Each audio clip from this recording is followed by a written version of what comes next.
Christian Horner's story in Formula One has always been painted as a success saga, one of the masterminds behind Red Bull's rise to dominance. But behind the paddock glamour, the truth behind his shocking dismissal paints a far more chaotic picture. And it starts with something few fans expected: frustration inside Red Bull's own walls. While the world was focused on lap times and podium finishes, a quiet rebellion was growing from within the team's factory. And it had everything to do with decisions that directly affected the people who work hardest behind the scenes, the Red Bull employees. One of the biggest sparks for this internal crisis was Horner's decision to renew Sergio Perez's contract for 2024. Now, on paper, you might think that's not such a big deal. But this move came after Perez had a string of poor performances, most notably his disastrous crash in Monaco and a streak of races with 0 podium finishes. Red Bull was bleeding points in the Constructors' Championship. But instead of making a performance-based decision, Horner doubled down on the Mexican driver. And here's where things took a dark turn. Because of those lost points, many of Red Bull's team members, engineers, mechanics, strategists, missed out on their expected performance bonuses. That money matters. These bonuses aren't just perks, they're life-changing sums for many of the team's most dedicated workers. When those bonuses didn't come through, disappointment turned into discontent. What had once been deep respect for Horner's leadership turned into distrust. Team insiders began to believe Horner wasn't making decisions for performance anymore, but rather for power, for control. And here's a question I want to throw to you. Do you think Horner kept Perez just to avoid losing influence within the team? Let me know in the comments, because that's a question no one's really asking out loud. And the Perez situation was just the tip of the iceberg. Horner's history with Red Bull's second drivers became a pattern of short-sighted decisions, and we'll dive deep into that in just a moment. But before we move on, make sure you hit that subscribe button and tap the bell so you don't miss what's coming next. We're aiming for 1,000 subscribers, and your support helps us keep breaking down stories the mainstream F1 media won't touch. If there's one ongoing headache for Red Bull that just won't go away, it's what many fans now call the second driver curse. And it's not a myth. It's a pattern built on a string of rushed decisions, misplaced pressure, and a total lack of development strategy. Let's be real. Red Bull might build championship-winning cars, but when it comes to handling their second seat, they've often looked like a mid-tier team making desperate moves. Let's rewind for a second. Remember Pierre Gasly? Promoted too fast, dropped even faster? Then came Alex Albon, another talented young driver thrown into the fire without enough time or support. He showed promise, but was quickly chewed up and replaced. Jury Vips was in the conversation. Liam Lawson actually performed well when given the chance, and yet he was shown the exit almost immediately. The constant turnover created confusion and chaos, not just for the drivers, but for the whole team behind the scenes. Each of these decisions cost Red Bull more than just driver confidence. Every mistake led to points lost. Every point lost meant bonuses slipping away from the hands of engineers and strategists who did nothing wrong. These weren't just racing decisions. They were financial ones that directly hit the pockets of the team. And that repeated cycle of poor decisions created a tense atmosphere, making it harder to attract and retain top talent behind the scenes. Yuki Tsunoda was another case. He had moments of brilliance, but the consistency just never came. And instead of stabilizing the second seat, Red Bull seemed content to keep playing musical chairs, expecting results without providing structure. What kind of message does that send to the garage? To the engineers? To the young drivers coming up the ladder? Let me throw a poll your way.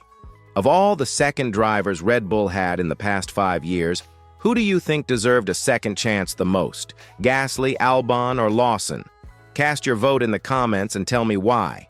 I want to hear what you think. And if this kind of deep F1 breakdown is what keeps you coming back, hit that like button and subscribe. We're growing fast news. F1 together and every bit of support brings us closer to our goal of 1,000 subscribers. Jack Doohan's name once carried weight as a future F1 regular.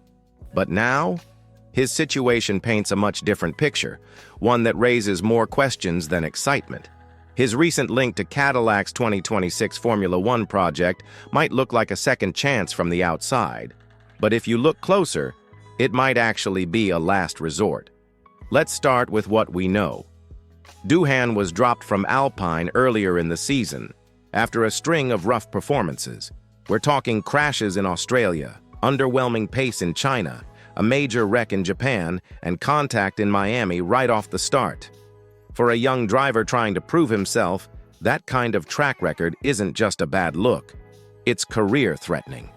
Alpine made their message clear by replacing him with Franco Colapinto, who's still under evaluation, but has already leapfrogged Doohan in the pecking order. Now, here's the twist. Cadillac, with its high profile, entry planned for 2026 and connections to Ferrari through engine supply, Cadillac is scouting for talent to shape its debut.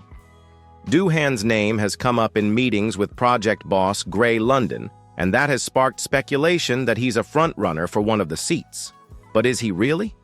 Because let's be honest, Cadillac is also reportedly in talks with way more experienced drivers. Names like Perez, Bottas, and Zhou Guanyu are already on the list. And when you think about Cadillac's strategy, especially their interest in the Chinese market, Zhou becomes an even more valuable asset. Meanwhile, Bottas is available for an immediate switch, and Perez already brings experience plus market value.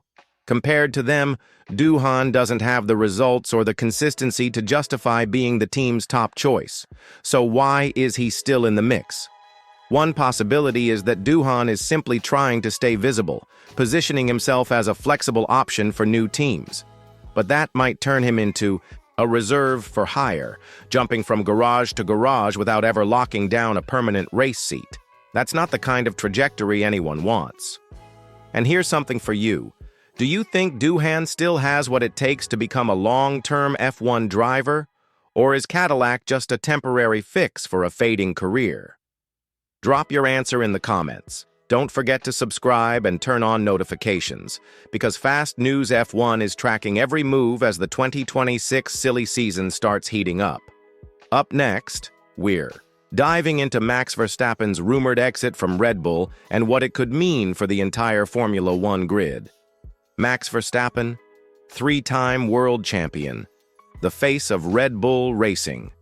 A driver so dominant, it felt like nothing could ever shake his loyalty to the team that built its empire around him. And yet, here we are, with mounting signs that Max could actually be preparing for life after Red Bull. And no, this isn't just tabloid speculation.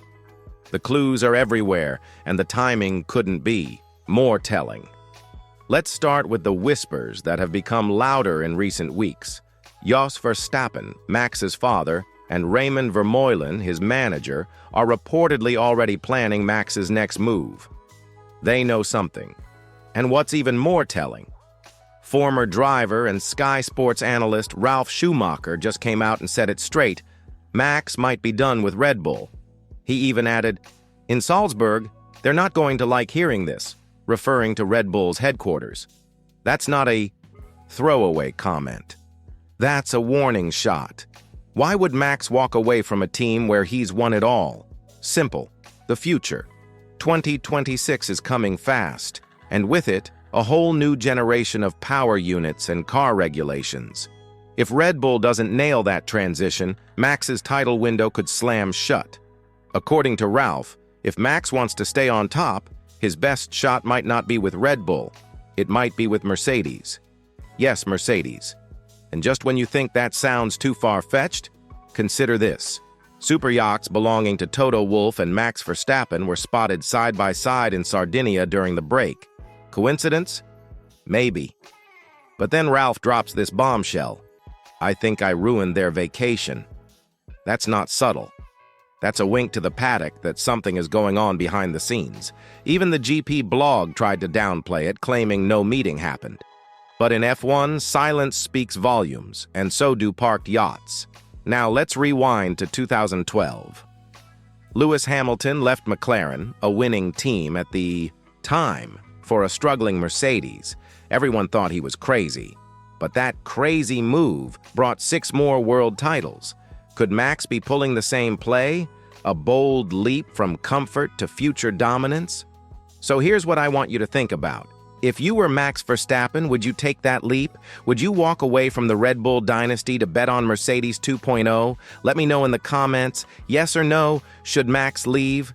And if you're enjoying these deep dives that go beyond the headlines, make sure you subscribe to Fast News F1 and hit the like button. We're pushing hard toward 1,000 subscribers, and your support fuels every episode.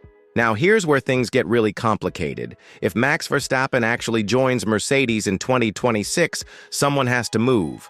And contrary to what most people think, it might not be George Russell. Instead, all eyes are turning toward Kimi Antonelli, the young phenom, the supposed heir to the throne. But the way things are trending, his dream seat at Mercedes could vanish before he even completes a full season in Formula One. Let's unpack this. George Russell has done exactly what Mercedes hoped he would. He's won races, delivered consistent results, and acted as a true team leader during Mercedes's transitional phase. Just this year, he picked up a win in Canada and has outscored Antonelli by a whopping 84 points. That's not just a gap, it's a chasm. While Russell is climbing, Antonelli is stumbling. In the last 6 races, Antonelli has failed to finish 4. He's been involved in on-track incidents with everyone from Verstappen in Austria to Hülkenberg in Silverstone. And while raw talent is definitely there, no one questions that, F1 isn't just about talent. It's about consistency, maturity, and results. And Mercedes knows that better than anyone. Now here's the twist. Russell reportedly isn't willing to accept a 1-year extension just to wait and see what happens with Antonelli. He wants security. And if Toto Wolff is serious about pairing Max with a stable, proven teammate, Russell is the obvious choice. That puts Antonelli in a very precarious position and opens the door to a radical plan B, a trade or a reallocation to Alpine. Sounds extreme? Maybe. But it's already being discussed. In fact, Flavio Briatore, now acting as a key advisor at Alpine, was spotted having a lengthy chat with Toto Wolff at the Austrian Grand Prix. Officially, they were talking about Bottas. But let's be honest, that's a smokescreen. The real subject might have been Antonelli, and how Alpine could benefit from taking him on if Mercedes makes room for Verstappen. So let's be real here. If you're Toto Wolff, who do you pair with Max for a championship run in 2026? The proven race winner in Russell or the talented but unproven rookie in Antonelli? That's the million-dollar question, and I want your take. Should Mercedes bet on experience or stick with their long-term investment? Drop your opinion below. And if you've made it this far, first of all, thank you. Don't forget to hit that subscribe button, turn on the bell for updates, and help Fast News F1 reach that 1,000 subscriber milestone. We're building something big here, and you're part of it from the start.